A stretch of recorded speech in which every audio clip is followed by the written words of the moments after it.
un abîme sépare l'homme de Dieu. Le chemin à parcourir requiert une purification de la part de l'homme. Si cette intuition universelle se retrouve dans la plupart des cultures et des religions, elle trouve un approfondissement unique dans le christianisme. La purification concerne tous les hommes et tout l'homme dans ses trois dimensions corporelles, psychiques, ce que les anciens appellent l'âme, et enfin spirituelle. La pratique du jeûne, que l'on retrouve aux origines de la tradition hébraïque et dans toute la tradition chrétienne, répond à cette aspiration du cœur humain.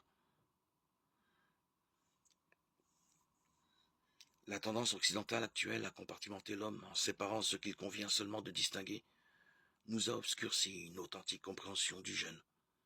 Purement corporel, il fait pour certains là une des enseignes diététiciennes, pour d'autres quelque peu oublieux de la chair. Il ne serait appréhendé que spirituellement. De quelle spiritualité parle-t-on alors? C'est parce qu'il purifie tout l'homme dans sa chair, que dans son âme et dans son esprit que le jeûne constitue un chemin de purification et d'ouverture à Dieu. Toute notre vie spirituelle s'exprime à travers notre psychisme, lequel se manifeste dans notre corps, ce que le corps est l'icône de l'âme. Il la signifie et la manifeste visiblement. La purification de l'un ne peut aller sans l'autre. Pour me rendre plus disponible à Dieu dans mon âme et mon esprit, il me faut purifier mon corps. Mais toute purification du corps n'est pas pour autant spirituelle. Une intention de conversion et d'amour est indispensable pour que cette purification du corps atteigne l'âme et l'esprit. Ma liberté est décisive. Il serait dommageable de réduire la pratique du jeûne à notre seul corps, oubliant ainsi ce qui fait le propre de l'homme, l'esprit. En effet, dans le livre de la création, Dieu insuffle dans ses narines un souffle de vie, et l'homme devient un être vivant. Genèse 2:7.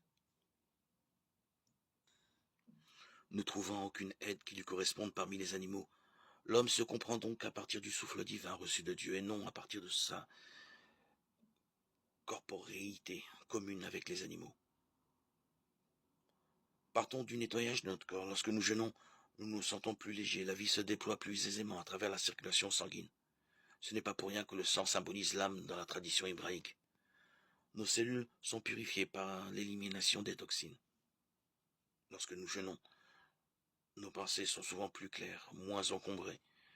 Il nous suffit de prolonger ce mouvement par un acte d'amour envers celui qui est la source de toute vie pour entrer dans la signification religieuse du jeûne. Il nous ouvre et nous relie au Père, et nous unit au Christ. En effet, Jésus a jeûné 40 jours au désert, éprouvant certainement dans son corps, son âme et son esprit sa filiation divine.